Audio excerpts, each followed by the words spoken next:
What's going on, everybody? Welcome to another episode of the Clean Libertarian Podcast. Hope that wherever you're at, you're doing great. Everything's good around here. Not going to hang out too much in this intro. I am so excited for you to hear this conversation. This is Dana Larsen.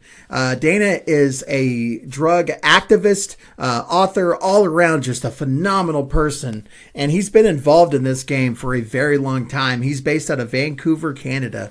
And just got to sit and talk to him about what brought him into this line of work and, you know, what drives his passion and what he's been up to. And let me tell you, man, this dude is punk rock. You know, like he's got a cannabis dispensary. He's got a magic mushroom dispensary. He does a lot of wonderful things there, but he also does a drug testing effort. You know, he uses the proceeds from, you know, his shops that he has.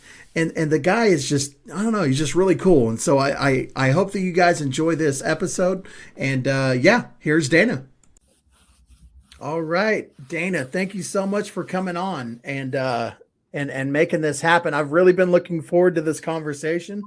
How are you doing today? I'm doing good. Just got back from my cafe and I'm happy to chat with you for a while. And I'm sure we'll have lots to talk about.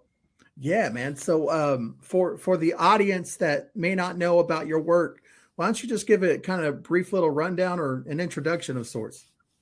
Well, I'm up here in Vancouver, Canada, and I do a lot of civil disobedience and work to end the war on drugs in different ways. And I've been doing this for over 30 years now, since I was a teenager, and I'm over 50 now. And we've had a lot of successes and some losses and a lot of challenges, but I think we've helped to really change drug policy in Canada, especially around cannabis. But now we're working on psychedelics and other substances. And I've done a lot of different work in this regard. I've been in political parties. I've run for office. I've started seed bank. I've started a cannabis dispensary. I've started a mushroom dispensary. I've done national tours across Canada where I've given away 10 million marijuana seeds and a lot of different kind of civil disobedience and activist projects like that over the years. As far as I'm concerned, drug policy is one of the most important issues of our time in so many different ways. And I'm really happy to have spent my life and career working on trying to make things better in this regard. And that is quite the resume there. What would you say initially got you to go down this path that you've been on? Like, I know you said you started when you were a teenager. Like, what did that look like? Well, when I was in like grade 11, grade 12, I started using cannabis. I read a very influential book called The Emperor Wears No Clothes, which came out like in the late 80s, early 90s. And it was the first book that really documented the hidden history of hemp and how useful hemp was in the founding of America and in Canada too, in some different ways. And a lot of that information came out. And I also was working with some other groups. I called the League for Ethical Action on Drugs, and we would have speakers come on campus and we would learn about things. And I became aware it wasn't just about marijuana policy, but really our whole war on drugs was the terrible failure, or maybe a great success if your policy is to put a lot of people in prison and generate a lot of money for the prison industrial complex and support police forces and give them a lot of pointless work to do. And, you know, then maybe the war on drugs is very successful. But in terms of having a happy, healthy, sane, and safe society and a safe planet, the war on drugs has been an absolute disaster, causing most of the harm and misery which it claims to be trying to prevent. And so I started working in a lot of different areas. I used to do a newsletter called The Hype. This was in like the early 90s. We would distribute this for free of charge through the Vancouver Needle Exchange, where it was talking about different issues around injection drug use and how to be safe and what the politics were at the time. And after I graduated, I started working on a magazine. We called it Cannabis Canada, and then it became Cannabis Culture as it spread into the US. And I worked with a guy named Mark Emery, who was doing a lot of civil disobedience. He was selling bongs and pipes here in Vancouver back in the 90s when that was illegal. He managed to like encourage many others to open these kind of shops. You know, now it seems kind of quaint, but at the time, getting a bong or a pipe or a pack of rolling papers or even like a Cheech and Chong movie or a book about growing cannabis, my dog's barking here, or anything like that was impossible and illegal. And so that was kind of the first part of this revolution. And then it went on from books and information and bongs to seeds. And Mark actually spent 4 years in an American prison for selling marijuana seeds to Americans. I helped pick up that when he was gone, and I opened the seed bank, and then I opened one of the first medical cannabis dispensaries in Vancouver. And we helped tutor many other people on how to open their own dispensaries and really created a movement of cannabis dispensaries openly selling marijuana across the country. And that led to legalization. I think it wasn't the only factor, but I think having this mass civil disobedience with hundreds and hundreds of shops all across the country openly defying the law was very influential in getting the law changed. And now I'm leading the fight in a similar matter with Magic Mushroom Dispensary that I operate, the medicinal mushroom dispensary. And we sell some other interesting herbs and plants too that I'll talk about maybe later. But that's sort of been my career. I've done a lot of other political work in that, but for me, it's I'm in a country, in a city where civil disobedience like this can be very effective. It doesn't always work everywhere, but here it's been really effective in changing the law and getting people to you create a normalization, and then the law follows afterwards. People think the law changes and then society changes, but it's the other way around. Yep. Society changes first, and then the laws change long after. It's no longer controversial, and so that's kind of been the work I've been doing. Man, your finger is right on the pulse, man. I love hearing that. What would you say now, whenever that legalization shift happened, was there any kind of like retroactive expungement of, past, if people were incarcerated at the time, did they let them out? Let's see. Well, Man, I mean, there wasn't, they didn't, because the way they wrote the law is that these things are still criminal offenses unless you have a license. So somebody who was growing marijuana before legalization, their action was still considered illegal after legalization because they're growing it without a permit, which is still a crime. And in some cases, it's even more severely punished post-legalization than pre-legalization. So that's been a challenge with the law changing. The good thing is there was 60,000 Canadians being arrested for marijuana possession every year. That number is not zero, but it's a lot lower than it used to be. It's down less than 1% than it was. But the challenge has been with legalization is about who profits, who gets to sell it, and the continuing stigmatization of cannabis use, and the way that all these regulations that were put in are treating cannabis far more severely than alcohol, far more severely than tobacco, in a way that's not. It should at least be the same. And it should really be less because cannabis is less harmful. But there's so many examples federally, provincially, and at the city level where they treat cannabis very strictly and have these harsh penalties involved and make it very hard to be part of the legal cannabis industry. And I think also many levels of government thought they were going to bring in a lot of money from legalization. And while there is revenue to be had in cannabis sales taxes and that, and this happens in a lot of places, they added a lot of extra special taxes onto cannabis. So there's a 10%, like a $1 a gram excise tax on Canada, on top of our sales tax federally, on top of the sales tax provincially. And then also municipalities are often charging very high amounts for their business licenses to run cannabis shops, amounts that are 10 or 20 or 50 times higher than any other business license you could get. Some cities are forbidding cannabis sales entirely. So, I mean, it's better than it was, but there's still a lot of issues around it. And, the people that were most negatively affected by prohibition and by cannabis laws are not the ones at the front of the line to profit or to benefit from this. Most of the money has been in selling shares and forming companies and stocks, and not really in selling and providing quality cannabis to people. And it's been frustrating because some of those who have gotten into the industry were people who have spent decades, really their whole careers, demonizing and attacking, and in many cases arresting and incarcerating cannabis users. So, the former head of the RCMP narcotics squad got into cannabis legalization. The Prime Minister of Canada, who banned bongs and pipes and grow books and Cheech and Chong movies, and who brought in very harsh cannabis laws, is now on the board of directors of a large cannabis company. Many other people, politicians and police, who have not apologized. I'm all for police giving up their jobs and becoming marijuana growers or whatever. That's great, right? But yeah, not if they're going to continue to demonize and attack cannabis people. Not if they made their career off of harming the cannabis culture and then continuing to do so post legalization. That I do not approve of and think it's inappropriate. So that's been a challenge. But things are getting better, and it's been a slow improvement. There's lots of things to complain about, but I think also it's important to remember that Canada, as a federal government, we have the most progressive federal laws in the world. Many American states have more open laws than Canada does, but no federal government in the world has better cannabis laws than Canada does. And so although There's lots of things to complain about. We also should be grateful that we've got what we have and continue to work to improve them. But there are so many areas, we don't have any warning labels on alcohol sold in Canada, but the cannabis is covered in warning labels, some of which are way over the top and ridiculous. There are some things to be careful about when taking cannabis, but they bring up addiction and cancer and all these things that are just not really relevant.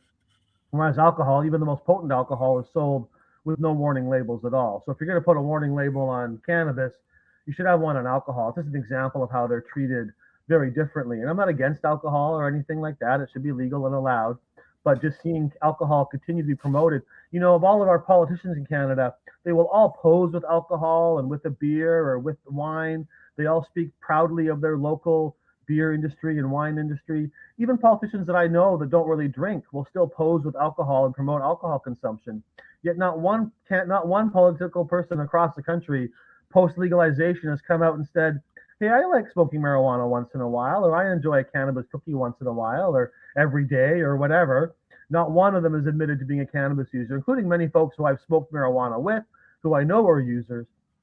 So it's just an example of how I think they're afraid that people wouldn't vote for somebody who smokes pot, or it's still too controversial to admit that they use marijuana. And that, I think, just shows that there's still a lot of stigma and a lot of challenges to be overcome around this, when they're all, happy to smash open kegs at Oktoberfest and happy to pose with big steins of beer. And we talk about which politician would you want to smoke a beer with, but they never ask which one would you want to hit the bong with, right? So there's a lot of work to do in that regard. But I think we've accomplished a lot and done a lot to lead Canada towards better cannabis policies. Yeah, that's absolutely a step in the right direction. You talked about the federal government of Canada being progressive. So, like, for instance, here in the States, federally, marijuana is straight up illegal. So, state dispensaries here in Oklahoma are unable to open up a bank account, and it's a cash only business. That creates a lot of problems. Is that what happens in Canada, or can dispensaries open up bank accounts, and is there free commerce there? Well, if you're a legal shop, and we can't call the legal shops dispensaries, because everyone calls them that, but under the law in Canada, these are non-medical marijuana shops.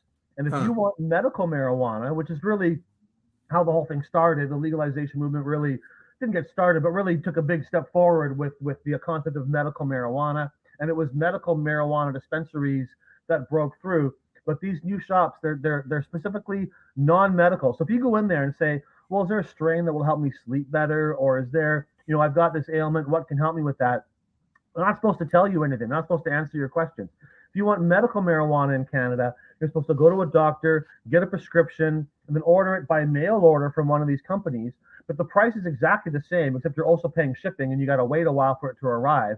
So it's a bizarre situation where a medical user with a severe medical need has a harder time getting medicinal marijuana than someone who just wants to get high. That's much more accessible. It's a really weird situation they've created. You can't buy medical marijuana over the counter in Canada, only recreational marijuana. It's all the same thing, of course. It's all the same product from the same suppliers, just a different name on it, right? Yeah. But no, there's no banking issues with that. Once you're legal in Canada, you're legal at the federal level, you're legal at the provincial level. What we do have, though, is many cities have decided they're not going to give a license to a marijuana shop. So we have parts of the country and some cities where there's just no legal marijuana access. You got to go to a neighboring city to buy it. And another example is in Canada, we're also allowed to grow 4 plants per household, not per person, but per household. That's a federal law, but which came with legalization. And 4 plants is not nearly enough. It's a lot better than 0 plants, but it's not as good as unlimited, right? But another example. But when that passed, 2 of our provinces, Quebec and Manitoba, they both said, no, we're passing our own law at the provincial level to ban marijuana growing at the provincial level.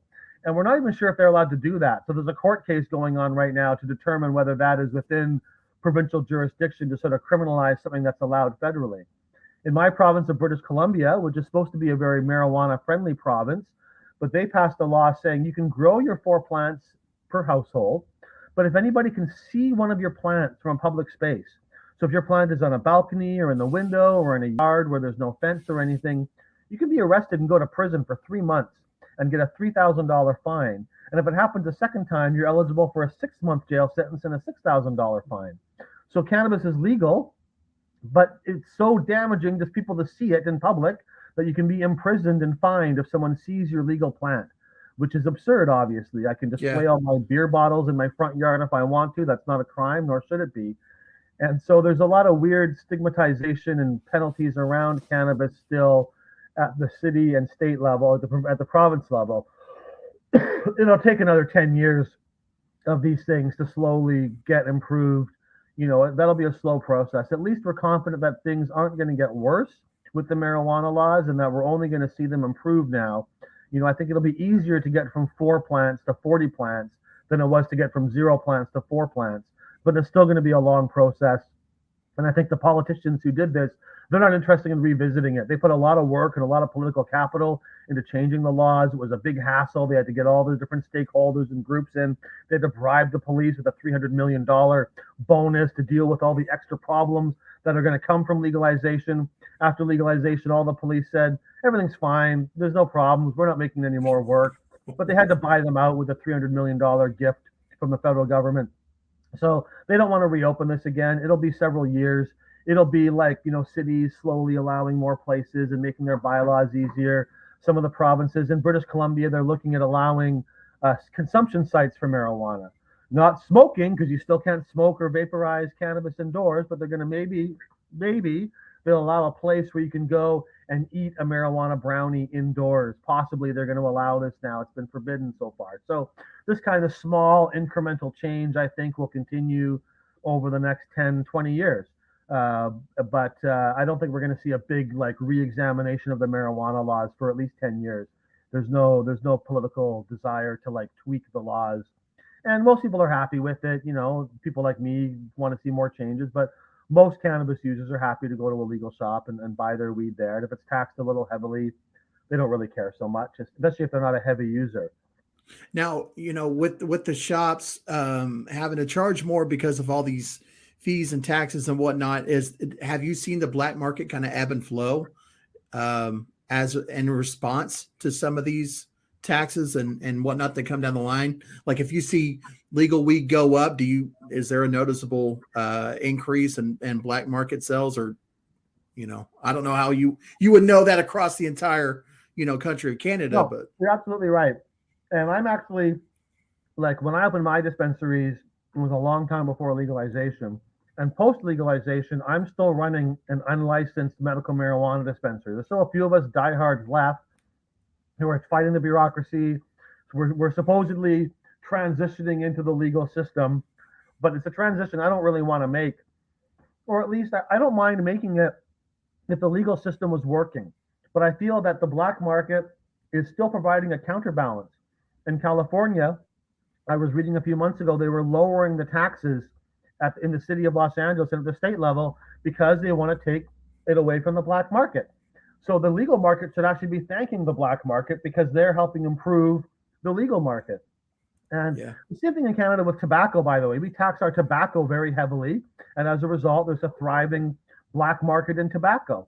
And I'm not against taxes. I know this is a libertarian podcast. I'm not a taxation is theft kind of person, right? But taxes have to be reasonable and at a certain point. And when you overtax something, it's the same as a prohibition. And in fact, the first marijuana prohibition in the US was a tax that made it impossibly high, right? So if you're going to say it's $1,000 an ounce or whatever, that's effectively a prohibition for anybody but the very wealthy, right? Right. So our dispensary is still very busy, even though we're unlicensed and outside of the legal system. People still choose to come to us because I think we have better products.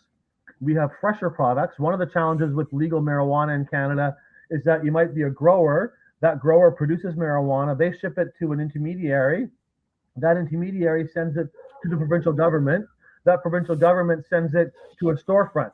And in all that time, it could be months. So no matter how good that 1 gram bud was when it was harvested, it's been sitting in a plastic container, maybe with a Bovita thing in it to keep it, a moisturizer control, the humidity control. But the reality is it's very hard to keep a single bud or a small amount of cannabis in good quality when it's in a plastic container for 3 to 6 months. I see people buy marijuana. It says on the label it was harvested a year ago. And so that's a big problem. Wow. is fresh. There's also potency limits on legal marijuana. And although I think definitely eating cannabis, not on smokable cannabis, but on eating cannabis, there's quite low potency limits. And I definitely, things should be well labeled. You can eat too much cannabis, and that can be very unpleasant and quite impairing. But some people, especially medical users, need really high doses of edibles, and those are not available.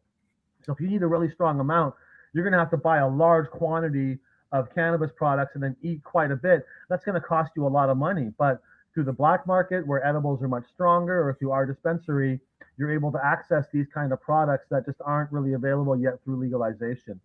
And so definitely these taxes, it depends on what kind of cannabis user you are, right? They say that the majority of cannabis users in Canada are buying from the legal market. And that makes sense to me because most cannabis users are occasional users. The average pot smoker is having a few puffs once a week. They just want a little bit and they're high. They have a nice weekend or whatever. So Yeah. those people, you don't care if your gram costs $4 more because you're not using very much. Then there's people who are either medical users or heavy users, like myself, who are using, a half ounce a day or something, right? A quarter ounce, a half ounce a day. We're way more price sensitive because that extra couple of dollars a gram adds up to thousands and thousands of dollars a month if we're going to buy our cannabis from the legal system. And also, those heavier users are more likely to think of themselves as like, I'm a part of the cannabis culture. I'm a cannabis person, as opposed to just, I'm someone who has a puff on cannabis. So they're more likely to sort of identify as part of the culture, and they're more likely to have their own supply and to have a good contact, good connection, and to seek that out. So I don't think we've succeeded in bringing over like the heavy users to the legal market yet. Most of the people that I know who use cannabis like a lot, like every day, and who are smoking, several joints a day, they're not buying it from the legal market yet. And that I think is a failure of the legal market. So they may have most of the users, but they don't have most of the cannabis yet. And I think we're the people they really need. There's that 20-80 ratio, right? 20% consume 80% of the product. And I think that's a general rule of thumb in a lot of areas. And I think that with cannabis, they've got to improve it to get the hardcore people like myself and medical users into that system. And that means better prices. It means higher potency. It means less delays between something being harvested and something being on the shelf. And this will be years before this is dealt with and before it comes out. So we're still seeing cannabis raids. We're still seeing places, people getting busted for cannabis. We're still seeing a thriving black market in cannabis. And I think that's part of the process, but things are better than they used to be. And I think it's moving towards, so I'd be happy if the legal system was meeting all the needs and my shop couldn't compete because the legal system was better, then that'd be good. I mean, most people, given the choice between going to the legal cheese shop and the unregulated illegal cheese shop, like you're probably going to go to the legal cheese shop because you're not so sure about that unregulated cheese, Right. but it might be a bit iffy, right? You don't know. This guy says, I don't follow it. We do our own rules, right? The prices are the same. But if the legal shop's like way more expensive and the illegal shop seems to have pretty good cheese, you might go there, right? So the legal system needs to be better than us and to outcompete us and not just to try to arrest us into oblivion or whatever, right? So Yeah. a lot of challenges there. And a lot of I won't get into all of it, but there's a lot of other rules and regulations that need to be altered, especially when it comes to medical users, especially when it comes to vulnerable people. Having high taxes on cannabis, they say, well, we want to discourage use, so we put extra taxes on it. Well, maybe in a vacuum, that's one thing, but when alcohol is more available, when people often use cannabis as a substitute for street drugs like opiates, we need to make these things affordable for people and available. Yeah. There's a lot of people. I don't find smoking cannabis is so helpful for opiate users, but eating it in large potencies can really help opiate users and can be a good substitution for that. Not everybody or whatever, and I think opiates should be legal too, but if a safer option is available, that should be encouraged. And so they got to make it more available. Taxes got to be lower, potency's got to be higher, quality's got to be better, and this is all coming. But my role, I think, is to work outside the system and put pressure on the system that way to help improve it and make things better for everybody.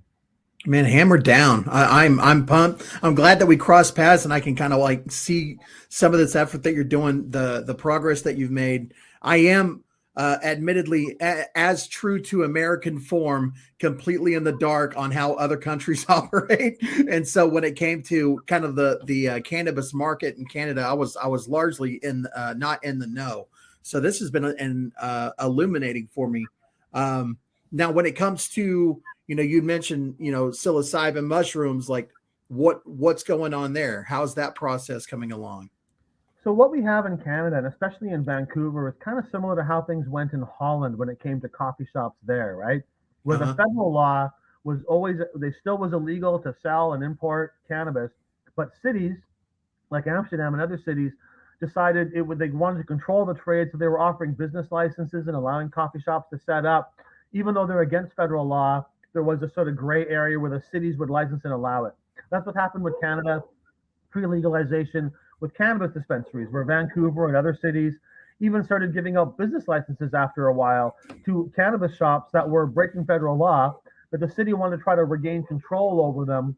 And they realized if we allow some and put rules in, okay, you can't be right next to a kindergarten, you can't, you got to be in certain areas, you got to have certain. So they put a bunch of rules in. Some of the rules I don't agree with, but they put a bunch of rules in, and they allowed those that follow those rules to stay open and tried to close down other ones, not with the police, but with like bureaucracy and fines and threatening landlords and things like that. So now we're seeing the same thing with mushroom dispensaries. About 2 years ago, I announced I was going to open an online mushroom dispensary and open a storefront soon after. This is pre-COVID, right? With late 2019, and I'm not the first person to sell mushrooms on the internet in Canada by any means. I'm the first one to put my name on it and say, this is me and I'm doing this. I'm challenging the law. And when I did that, the Vancouver City Council, one of our councillors, a woman named Melissa DeGenova, she's kind of my nemesis on city council. We argue on Twitter a lot, and she complains about me, and I complain about her, and we have fun, attacking each other or whatever, right? But she tried to put a motion forward at City Hall, which was basically like a bylaw to stop Dana from opening a mushroom dispensary storefront. But it was actually good because the bylaw she brought forward was so over the top and extreme. It brought up things like Mexican drug cartels and Middle Eastern gangs in the mushroom trade. It brought up the idea that you could inject magic mushrooms and how dangerous it is. So, I mean, there are some issues around openly selling mushrooms, but those are not the issues, right? And so this motion got kind of laughed at by the rest of the city council, and like dozens and dozens of people showed up to speak, all of whom talked about how beneficial microdosing was, people who had experiences that had changed their lives, how safe mushrooms are.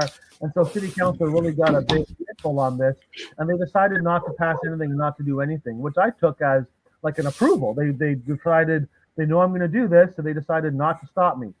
So we opened a mushroom dispensary, and now there's probably 8 or 9 in Vancouver. I expect there to be 50 or 100 by the end of the year. We got a business license because we were tricky and opened as a different business, cafe, and then added the mushrooms in a little later. But most places don't have business licenses, and the city is going after us and others, not with the police. Mm. The police in Vancouver, we have a city police force. We don't have the federal RCMP in Vancouver. We have our own Vancouver police.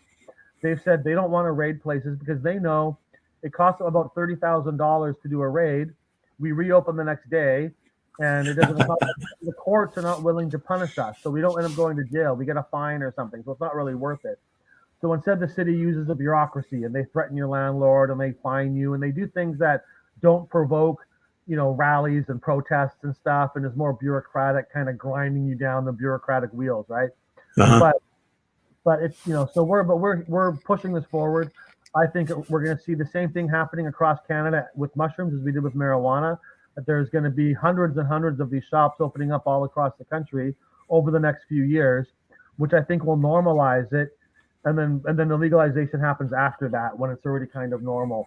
And so in many ways, mushrooms are where cannabis was in the 90s in Canada. We've had a few court decisions around mushroom access for people who have got serious ailments, and the courts have been agreeing that these people have a right to access mushrooms, just like they were allowing the first medical marijuana patients to have legal access in the 90s. We're seeing dispensaries opening up like mine, just like the first dispensaries in Canada were opening in the mid-late 90s. And we're seeing kind of a recognition that this is not just a hedonistic, pleasurable substance. Not that there's anything wrong with that. I always say if marijuana had no medical benefit and just made you feel good, it could still be legal. But the fact that it also has all these medical benefits makes it even more absurd that it is illegal. And with mushrooms, it's the same thing. Mushrooms can be fun and enjoyable, and that should be enough. But they also help people deal with trauma and anxiety and PTSD and depression and a whole bunch of other ailments. I just had a guy send me a video recently. He's a Parkinson's patient and he's shaking and can barely speak and he's really got spasms.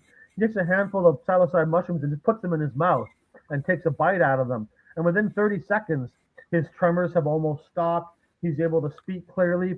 Soon he picks up a flute. He's playing the flute in this video. And I talked to this guy on the phone for like half an hour, and he's had this ailment for a long time. He just tried mushrooms like coincidentally one time just to try it out, more to help deal with his psychological issues around having this ailment, and discovered that it like was this bizarre miracle cure that like not a permanent fix Wow. is taking the mushroom.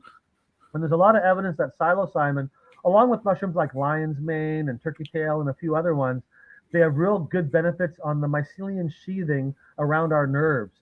And when this sheathing, it's like the insulator around an electric cord. And when that starts to break down, then the electricity can come out in the wrong place. It slows down reactions. It can cause all kinds of spasms and different kind of ailments. And that these mushrooms, including psilocybin, help to heal and repair that sheathing around our nerves. And so that would be the mode of action. And it's really remarkable. And so, I have people come to me with stories all the time about how much either the microdosing or the macrodosing is helping them and how grateful they are to have access. And so I really think, just like when cannabis was first getting accepted, medical marijuana, like, oh, there's more than just THC. Oh, there's CBD. And people are now like, oh, there's CBG and CBN and different kinds of THC and different kinds of these things. And they all kind of work together in different ways. And it's challenging, but very interesting to try to tease apart how all these different elements work. Well, with mushrooms, it's the same thing. There's psilocybin, which is a chemical which isn't actually psychoactive in itself, but it's converted into psilocin in the body.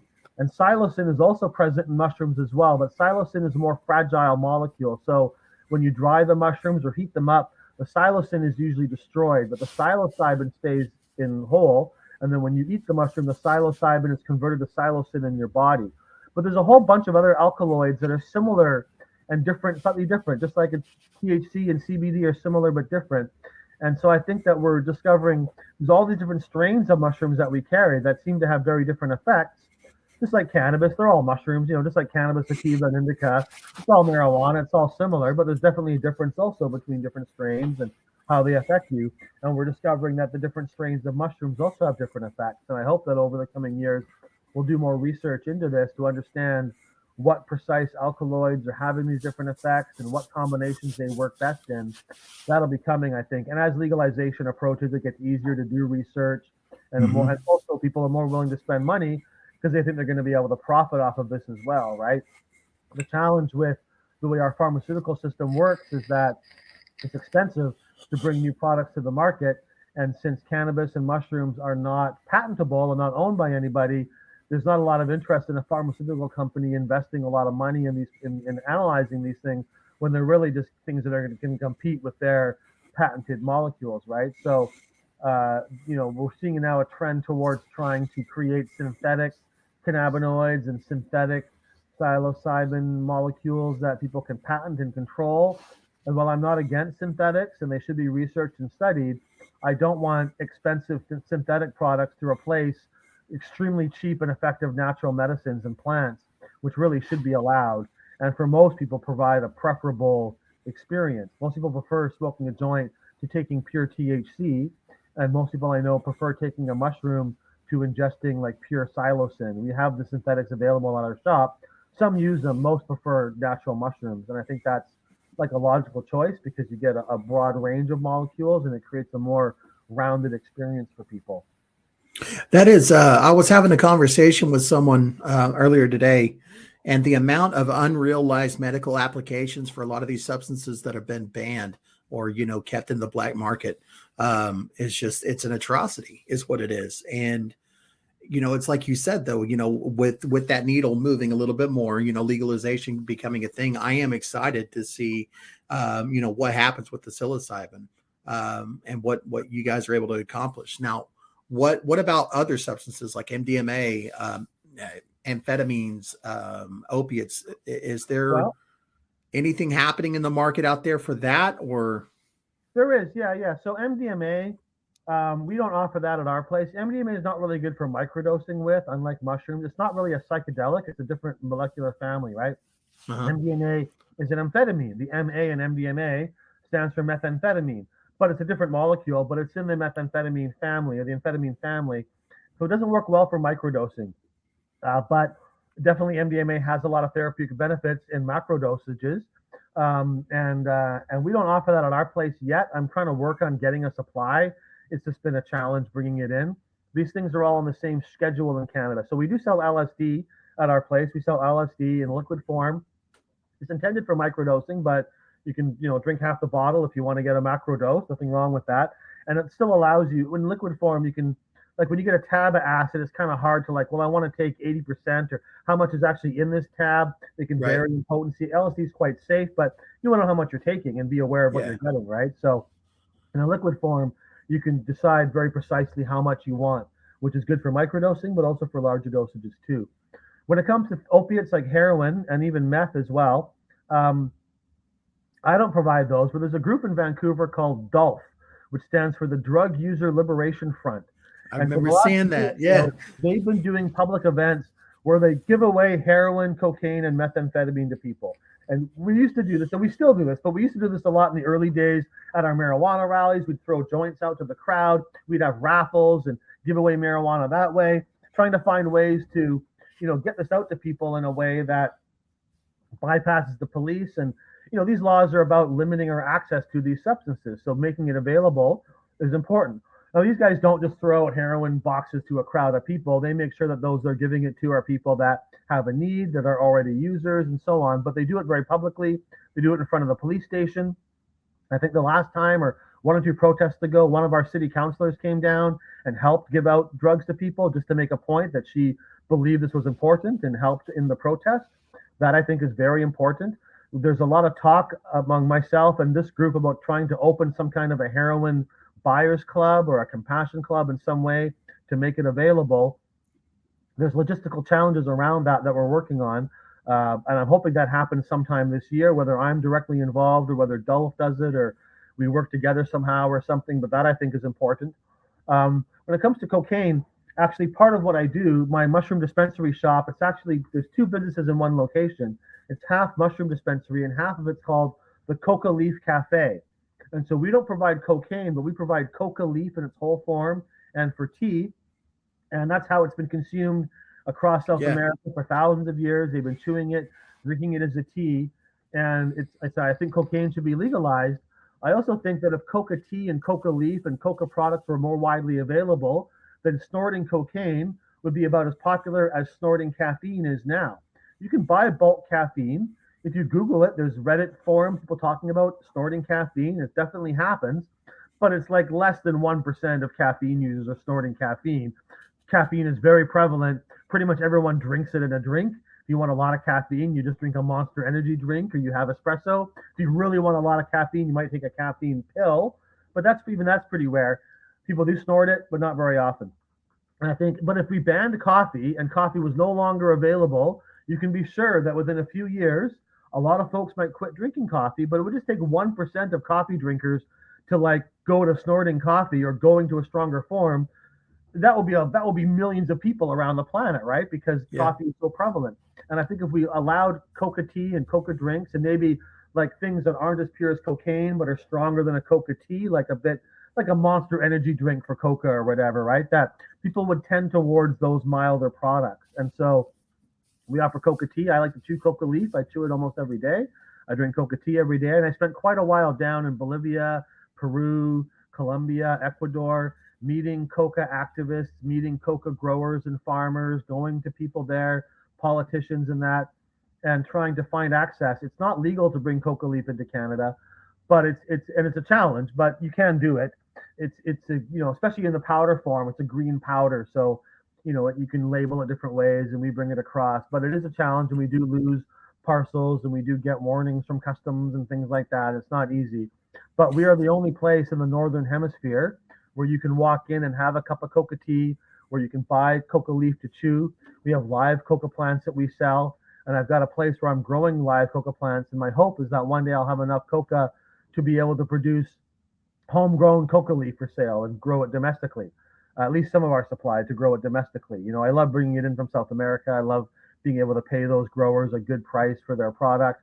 But if we could grow it here too, that would also be great.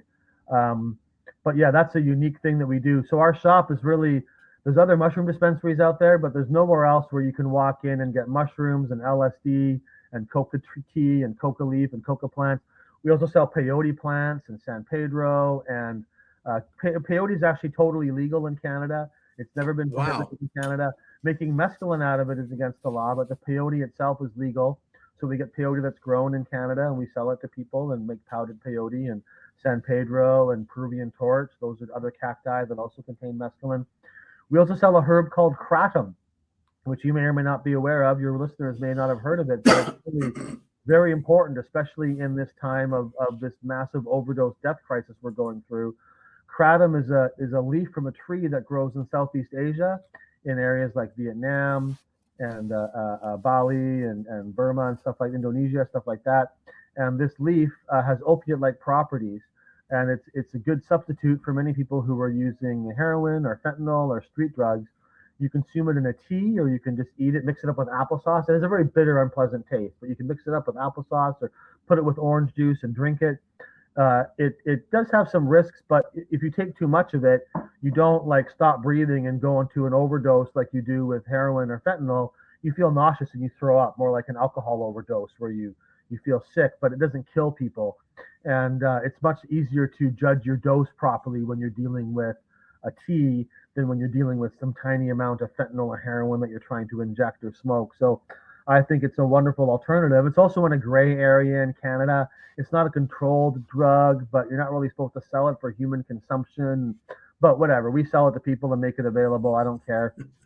And it's That's important awesome. because you got to make people aware. If you take kratom every single day, you're going to get withdrawal symptoms, and it can be addictive. So if you used to be a heroin addict and now you're taking kratom all the time, that's, I think, is a step forward. But I discourage people who don't need it.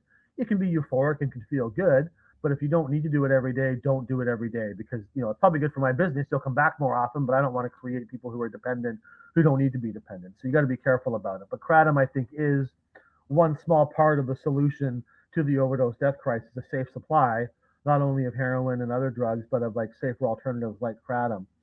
So we do a lot of things like that. We sell some other interesting herbs there too, medicinal herbs and things. But those are the real kind of big sellers and the ones that I think are most important to get out there. Mushrooms, psychedelic cacti, coca leaf, LSD, and kratom. We sell DMT vape pens as well. We just brought those in Nice. recently. So that's another option. And so we're trying to expand our line of products, but I think we're doing pretty good so far, and doing something that nobody else.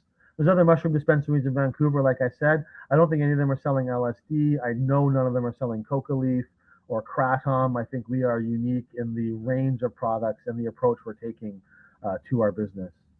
And that's and already just your stance alone on kratom is miles better than big pharma out here in the states with like Suboxone and Subutex and you know so like I'm a recovery guy, right? I'm in recovery. I work in substance abuse.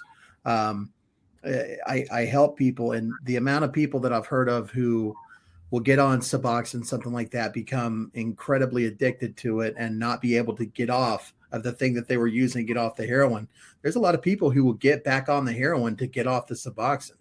I mean, it's insane, and doctors around here, will make kind of a lame attempt at trying to feign wanting to wean people off. But the reality is, man, they when they prescribe for life, and they are on for that ride. But good for you for having a responsible outlook for your consumers. I mean, I absolutely believe in people who want to stop using should have those options. I believe in recovery, but I don't believe that all drug users are addicts or everyone needs to stop using, or that, like, if we had enough treatment for everybody, like, no, it's not like that. When Mm-hmm. during alcohol prohibition, people were dying, dropping dead on the street from drinking poisoned alcohol. And the solution was not like, we need more AA for everybody and more treatment.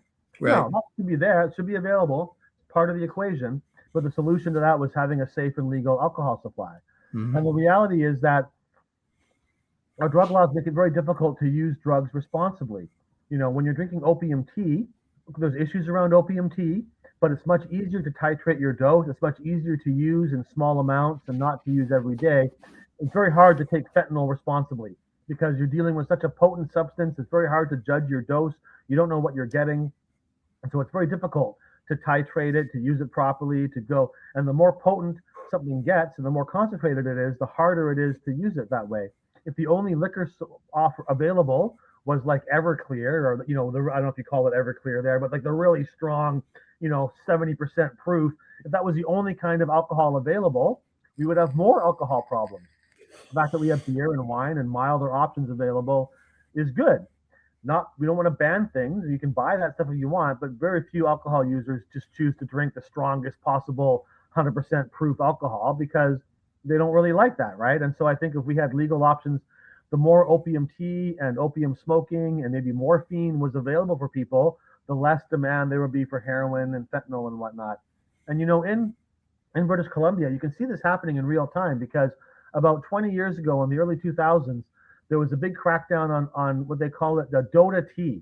And Dota tea is made from dried opium poppies, and you grind them up, make a powder, make a tea out of it, and it's like a mild opium tea. It's good for pain relief and relaxation. It can be addicting. It can be a challenge if you take a lot of it to stop using. Coffee can be addicting too, of course, but it's not going to be as much of a challenge stopping or judging your use as it is with like injecting heroin or something, right? Right. And there was a big crackdown on this, and they raided a huge poppy or a big poppy field that was growing in the suburbs, and they started cracking down, and they stopped trucks coming in with these poppy leaves and went after all this stuff. And you see in the paper, like 10 years later, there's stories about this massive heroin crisis in the East Asian community, which is where the Dota was being consumed. And I interviewed the people who say, I used to drink Dota tea. I'm a truck driver. I used to drink Dota tea to help with the aches and pains of driving a truck, and I was fine. Then I couldn't get it anymore. So then I started using heroin. Now my life is all messed up and my family's messed up, and I'm worried I'm going to die of a fentanyl overdose. And I'm spending a lot more money on this than I used to. And I can't. And so, like, did they help anybody? Like, no. People No. were fine with their opium tea. And if they were drinking too much opium tea and they wanted help getting off of that or something, that should be available. But criminalizing it and banning it, it just drives people to the harder, more concentrated substances, right? And so, Yep. drug laws, I think, I'm not a believe. I believe in like nudging, like the government's role, like nudging people towards better solutions. I think that's an appropriate thing. You nudge people by making some things more available. If you really need heroin, should be able to get it. But the opium tea shop's a lot more accessible than the heroin shop is, right? The one, that kind of situation, right? You want cocaine, okay, but if you want coca tea, that's widely available. Is a bit more challenging or a bit restricted in some way. Not criminalized and prohibited, but that to me is sort of the appropriate role for government and health and that kind of stuff. But to have this absolute prohibition on things, it just turns all the trade over to the black market. It ultimately puts people in charge of the trade who, because of the nature of it, those who are the most vicious and the most controlling and the most domineering will end up controlling the market, especially for things that are hard to produce. Like cannabis kind of resisted that because cannabis is fairly easy to grow indoors. And so it was harder to monopolize. The things that are imported and brought across borders and that are grown or produced in more complicated ways become quickly monopolized. And the profits get really concentrated. And even going from heroin to fentanyl, I've been to Mexico and met all these opium farmers who have been growing opium poppies for the cartels, and it would benefit their community, and their town would make a living off of growing these opium poppies to make heroin out of. Now that it's fentanyl, they can make all the fentanyl in one lab in the bush somewhere. It takes maybe a half dozen people to make it. The profit is not spread out over a whole community. It's spread out over a much smaller number of people. It's much easier to smuggle. Of course, anybody's going to go to that. And so the whole market always goes towards the most concentrated, dangerous forms. And when you're dealing with high profits like that, people that are the most violent and the most vicious and the most unpleasant are going to end up running things because they're going to want to go to the extremes and push others out of the business. And so, legalization of all these things. People say, well, do you want to legalize meth? And it's like, well, you can go to the store and buy rat poison and eat it if you want to. I can buy bleach and inject it into my body. It shouldn't be a crime, right? We don't say, well, do you want to legalize injecting bleach? Well, it is legal. We don't encourage it. We discourage it, but we don't criminalize it. And so the idea that, well, something, the reason things get criminalized when it comes to drugs is because people want to do them and they like it. So they criminalize it for that reason, right? So everything should be legal, but the safer the option is and the milder it is, the more that should be encouraged both from like a social point of view and a legal point of view. And so, and more concentrated in dangerous forms should be more limited and have more warning labels on them, and those kind of things, right? And so that, but it all should be available to those who need it, and people will naturally always go towards the milder forms. Look, even when cannabis has become legal, what's the biggest increase? People want to eat the strongest. It's legal now. Let's eat the strongest edibles we can and hallucinate and pass out. Nobody does that. In fact, the biggest areas of growth with legal marijuana is CBD. That's the fastest growing area of marijuana. With psychedelics, now they move towards legalization. Is it, well, people are going to take heroic dosages and trip out for days? No, it's actually microdosing is actually the biggest area of growth, right? People tend to prefer the milder forms when those are available. And so I think that would also be a trend with opiates, with stimulants, with all these things. So people could snort caffeine and pop caffeine pills, but pretty much nobody does that because we like coffee and that gives you the effect you want. And I think that's what legalization would bring. Prohibition makes everything more dangerous. And I think that's kind of what they want, because the idea is drug use is bad and dangerous. So we're going to make sure that it's really dangerous so you don't do it. If we make it too safe, then you might do it. And that's dangerous. And so it's this weird circular backwards logic, right? Yeah. Same like saying, well, we're going to ban condoms because sex has risks involved. So let's ban condoms so no one has sex. And that used to be the policy for a long time, right? Let's stigmatize sex. Let's not talk about it. Let's ban it. Birth control is prohibited. Only sex when you're married, only for childbirth. But that results actually in more STDs, more unwanted pregnancies, more things, and allowing safer access. There's no contradiction between saying, I believe that sex is best after marriage and that you should not have sex before marriage. But we're also going to make condoms available because we know not everyone is going to follow that rule. And we want to make sure that if you are going to make this choice, you have the ability to make it responsibly. I don't feel there's a contradiction between that. You can say, I don't think people should smoke marijuana, but if they're going to use marijuana, I want to make sure it's from a clean supply. They know what they're getting. It's not contaminated. It doesn't have other things in it. It's not going to be harmful. These are not contradictory statements, but we feel that because we morally oppose something, we must criminalize it.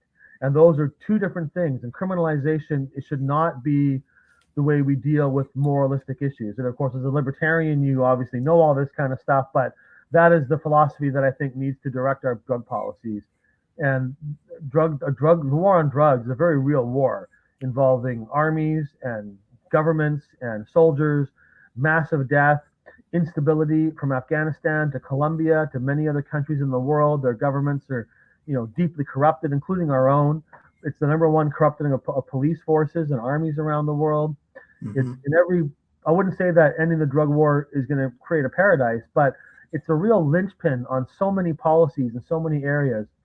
Whatever it is you care about is a social issue, whether it's racial social justice, whether it's the environment, whether it's individual liberty, whether it's mass incarceration, whether it's public health, whether it's stopping overdoses, whether it's over policing, or whatever these issues are. They're all dramatically improved by getting rid of our prohibitionary drug laws and putting better policies in place that recognize that drug use is natural and normal, and the role of the government should be to try to make it safe for people to engage in these kind of behavior. Just like we have speed limits for our cars, we have limits and things. We should have limits and controls in some ways, but ones that are designed to maximize public health, to maximize liberty and safety at the same time. And prohibition just does all the things that the drug war claims it's trying to fight. It is actually causing all those things to happen. Yep, 100%. And so, like, being a member of the 12-step community, I often get some pretty crazy looks whenever I can have some of these conversations out in the parking lot after a meeting or whatnot, but talking about ending the war on drugs. And it always wraps back to this one simple line of logic, and that is dead addicts cannot recover. So if somebody is dying because of a fentanyl drug poisoning or an overdose, they're never going to be able to find that freedom. And I agree 100% with what you said. Not every person who does drugs is an addict. I agree. And even more so for them, for that person, like, they don't deserve to die because they couldn't get a clean product. And I really do kind of want to segue into what you do with drug testing and all of that, because that is a beautiful, beautiful thing you got going on. Yeah, so I founded a program called Get Your Drugs Tested in Vancouver. We started this in 2019, and we basically bought a machine. It's called an FTIR spectrometer. That stands for Fourier Transform Infrared. Basically, it's about the size of a bread box. You put the tiniest little tenth of a gram sample of pretty much any, not so much like an organic thing. We can't test like your marijuana for you, but we can test pure THC or CBD, but cocaine, heroin, fentanyl, opiates, LSD, DMT, MDMA, cocaine, all those kind of things. We can analyze it and give you a pretty good idea of what's in there. We also use test strips to make sure for fentanyl because there is like a percentage cutoff limit with our machine, and sometimes fentanyl is in very low amounts. But basically, in about 5 to 10 minutes, we can analyze your substance, tell you what's in it, and help you make an informed decision about your drug use. And so, sometimes we're looking for fentanyl, and that's definitely an issue. If you're buying, you don't expect there to be fentanyl in there, and it is, that's a problem. Maybe you are looking for fentanyl, you're looking for down, and really heroin is not really available anymore. There is some heroin out there. We do see it occasionally, but often people think they bought heroin. It's actually fentanyl, usually mixed with caffeine. Bizarrely, caffeine is actually the most common thing we find. It's used as a mixture with almost everything else. So Huh. cocaine is sometimes cut with caffeine. Down, which is like sort of any kind of relaxant or pain reliever. It used to be mostly heroin. Now it's mostly fentanyl, but also you see benzodiazepines in the down supply now as well. But they're often cut with caffeine as well. It's very common. Caffeine also increases the uptake of opiates. So if you smoke heroin with caffeine, it helps you absorb the heroin, more of the heroin better, from what I understand. It increases the bioavailability. So that's another reason they mix it together. But basically, we've analyzed over 25,000 substances now. If you go to getyourdrugstested.com, all of our test results are on our website in a searchable database. So you can really dig into our data. We take pictures of most of the samples, so we have a lot of pictures. You can just look at our LSD gallery and see what the different hits of acid look like, or look at our pill gallery and see all the different pills and things like that. We try to make it accessible for people. But we've actually become the world's busiest drug analysis lab. So there's nowhere else on earth that you can walk into and get your drugs tested that's doing more samples a day than us. We're doing over 1,000 a month now on average. And we don't get any money from the government. We don't get any support or help from the government. We pay for this all with our revenue from our unlicensed marijuana dispensary, and now from our unlicensed, or our gray area mushroom dispensary. So to me, it's all sort of a project to help people make informed choices, to create a safer drug supply. And, I don't think we should be needed, because people should be able to buy their drugs tested before they buy them with a label that accurately represents the contents. But failing that, we're able to help people make better decisions. And so sometimes it's about finding fentanyl, but also sometimes it's just like, oh, you thought this was MDMA, but it's actually MDA. And those are similar but different substances and have different effects. And here's what you can expect. Or, oh, this is cocaine, but it's also got something else in it that may or may not be harmful. Or here's how to use it properly. Or maybe you don't want to use it because something in it can be risky. Um, and so a lot of it's just, sometimes it's a life or death situation. Sometimes we had one guy bring in what he thought was ecstasy, MDMA. It turned out it was methamphetamine and Viagra mixed together. So, Whoa. MDMA has kind of a sensual, heart opening. It's good for dancing. It's got energy. So taking a capsule with methamphetamine would give you kind of the energy aspect. And I Mm-hmm. guess Viagra would give you not a sensual feeling, but it would give you an erection and kind of a sexual thing. So that's like a poor man's combination trying to make this. But clearly people want to know what they're getting, right? So Yeah. often weird things like that show up. And even if we can tell you, hey, it's good, then at least when you're taking it, you don't got to feel so paranoid. Oh, I feel a little weird. What was in there? Now you start having a bad trip because you're getting worried, maybe for no reason. And so we're able to help people a lot with that. We don't just give them the drug back, like give them the results. We also try to guide them on what those results mean. So even if the result is, yes, this is what you expected it was, we'll still try to talk to the person and be like, well, yeah, your cocaine is cocaine. Here's a few tips on how to use cocaine more safely and have more responsibly, and some things you might want to watch out for, right? So we try to give that guidance as well. And to me, it's I'm proud of this program. I'm thrilled to be able to offer it, but it's frustrating that as private citizens, we have to pick up the slack, because the government should be running this. And in British Columbia, our provincial government says they believe in a safe drug supply. They've asked the federal government to decriminalize possession of drugs in British Columbia. And yet this program really could do a lot. We only have two of these machines. They cost about $50,000 each. So we've spent several $100,000 on buying these two machines and running this program. The province of British Columbia actually has like 16 of these machines that they bought, but they don't use them. They will use them like, well, we'll be at an injection site on Wednesday from 1 till 3 p.m. And that's fine for those who are there at that moment. But if you're an ecstasy user, you're probably not going to want to go to the injection site to get your stuff tested. It can be quite frightening in there if you're not used to that experience. It can be very overwhelming, right?